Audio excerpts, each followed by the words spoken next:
Hello, welcome back to the channel. Nigel here with you, Nigel's Modelling Bench, and here we are now with our pack 21 of the beautiful Hachette Lancaster bomber B.III, the Dambuster bomber.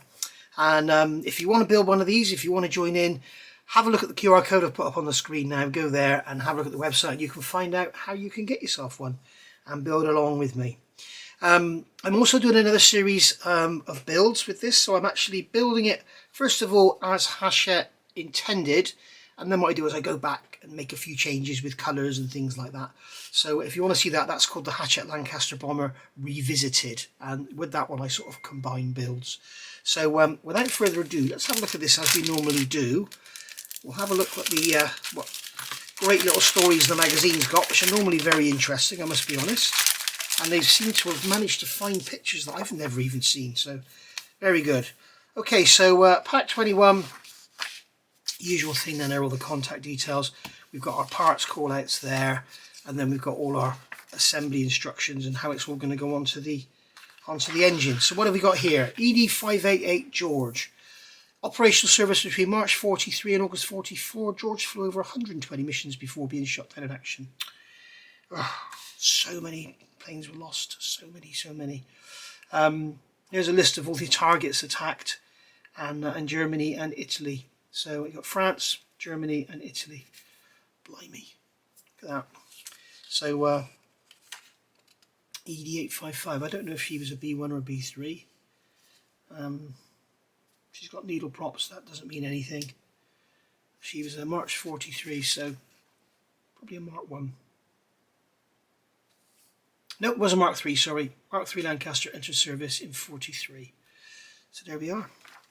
And then we got the Doolittle Raids. This was fantastic. Amazing story. I remember when I first saw the Pearl Harbor, the remake of the film made a few years ago. And after seeing that, I said, oh, bloody stupid. As if B-25s would take off an aircraft carrier. Yep, they did. Amazing. Amazing. Right, and then we've got more contents here of pack 22, which will be your next video coming along. So first things first, as usual, we will check our contents. If you remember, in packs 19 and 20, we built the engine, and the engine is here. Let's get the light on now that we're doing building. The quite a tricky little assembly, but all goes together okay in the end. You do need some super glue for this one. So what we'll do is we'll get these bags open and see what we've got in here. Oops, don't lose the bearing. So there's our bearing shaft and cases. We've got a couple of screws here, so we'll need to get a screwdriver out. As usual, unprepared me. So we'll only be using one of those because remember you always get a spare one. And then here we have our little bits and bobs. Bag to come open. Okay, I'm going to check it's all there. So we've got a couple of screws, we've got a couple of tiny little nubbins there, we've got the gear cases, we've got the bearing, we've got the shaft, we've got the spline piece for the end, we've got this coupling piece here, we've got that bit there, whatever that is, we've got that bit there, whatever that is, and we've got that bit there, whatever that is. So yes, we have everything here, so that's all good. Okay, right, so first things, take the propeller shaft 21B. Here it is, and you can see one end's, or both ends have got a milled flat on them, so you've got like a D-shaped end. Okay, so that's going to go on there, and then we've got, you can see one end is longer than the other. This flat is longer than that one. We're going to push this part onto the shorter end. So that's just going to push on like that. It's fairly snug fit. And then we're going to take our bearing 21D onto part 21A. The parts are a tight fit. You may need to apply plenty of pressure. So let's see how we go about doing this.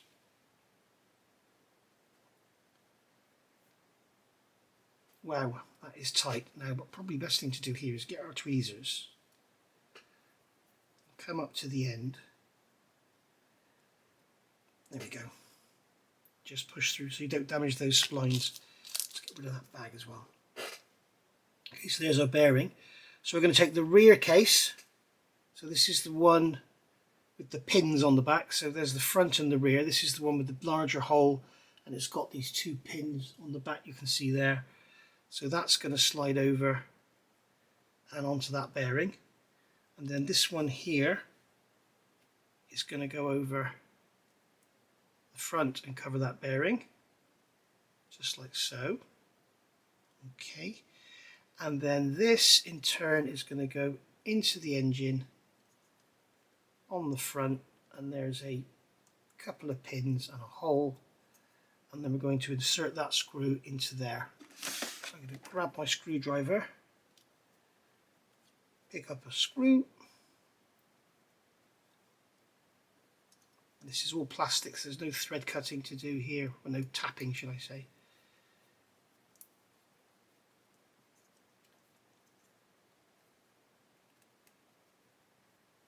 That feels like it's stripped straight away. So clearly that hole is moulded too big, or that screw isn't long enough, or I've done something wrong. Nope.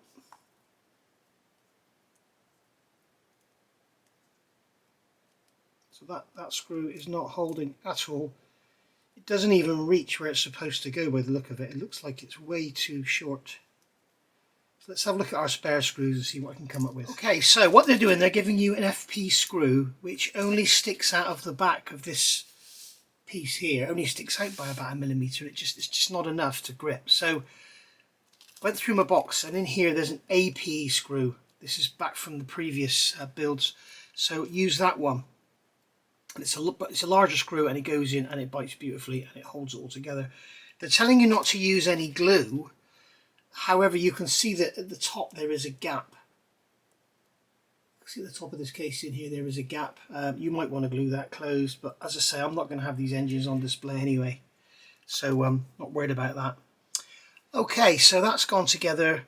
You must ensure the shaft can spin freely. The shaft can spin freely, it doesn't have any play, so that's all good. Okay, 21F, fit the tab on the body of part 21F in the rectangular recess on the side of the engine with the blue arrow. So we have this piece here, yeah, this piece here. So that's going to go into that recess in there. Okay, here we're into the back into the land of not being able to see anything, but there is a little hole there. Okay, so that's going to go in like that, I guess. Make sure it's square. Where's my tweezers? There they are. Make sure it's square. There we go, that's gone in there, you can see that. Oh, not as the case may be, sorry guys. That's gone in there. And then we've got the lower piece has got a pin on it, and that's going to go into that hole there. So that piece there is going to go into this forward hole, not the rear one.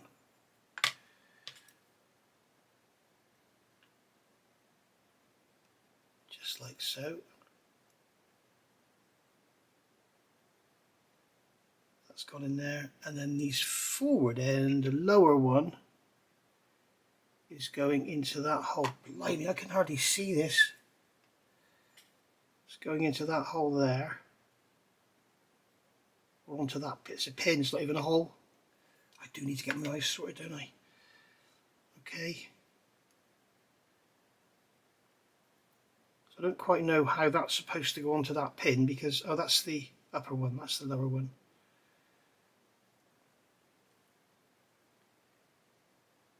They're sort of crossed over, there we go. So that has a hole in it, that one's going to go onto that pin there. And it doesn't want to stay on there because you've got to scratch it over, so you'd be better off there with some instant super glue, or put a drop of accelerator on the vinyl part. It'll go together. We just hold that for a minute, see if it'll hold. Back in a sec. Okay, so that's gone on there. Again, you won't be able to see anything, but we've got that pipe down in there, and we've got a pipe going in the back.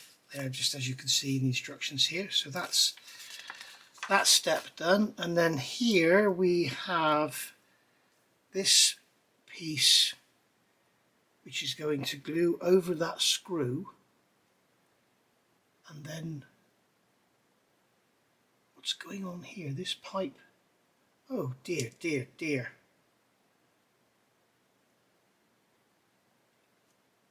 Let me just have a look at this off camera and then I'll come back once I know how it goes, because the instructions are as clear as mud. Okay, the designer's having a bit of a laugh here, I think.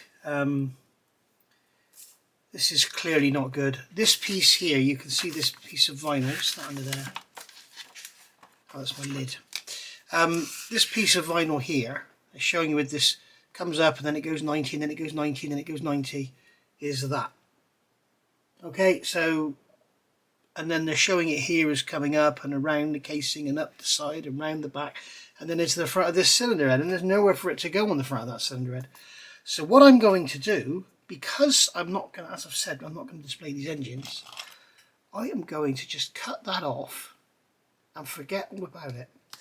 And I'm just going to glue that piece onto there,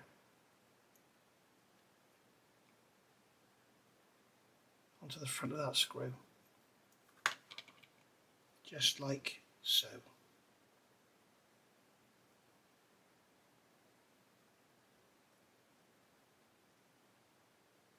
Okay, so that's going to go on the front of there like that. There we are, that's that done. So we're not going to worry about that bit of pipe, because getting that to go that shape and everything, I mean, it's not even like the picture, it's nothing like it. It's yeah. Then we have another crazy part. We've got these two tiny parts here, and these are going to, why have they done it like this? I don't understand. This is crazy. All they had to do was look at a Tamiya Spitfire engine to see how they did theirs. This is mental. Okay, we've got to glue these tiny little bits here. You can see the instructions there. We've got to glue those tiny little bits into there. So I'm going to do that off camera because I need to do it with a magnifier. And then I'm going to go on and fit this pipe here if it fits. So I'll see you back in a sec. And there we go. So we've got that all fitted. Now this pipe here, they've got this blue arrow going to there. They're showing this here and they're showing you here. I'm not exactly sure where that's going to go, but if you think it's saying putting it onto that ledge there, right behind that ledge is a square hole, and if we put it down on there, it's going to block that hole off. So what I've done, I've just put a drop of super glue on here just to hold the front end there, and we'll wait until all the engine bearers and everything go on just to make sure it's not going to get in the way of anything. But yeah, this has not been fun at all. I have not in the slightest bit enjoyed any of this engine at all. Piece has been moved. It's just, I don't know why all this stupid vinyl pipework, and that it doesn't even stick. Oh dear, dear, dear. So I've had to re-glue nearly every pipe. I've got a feeling that this vinyl must have a grease on it or something, so we'll have to degrease it. Anyway, we'll call that a day. It says to store this part here carefully.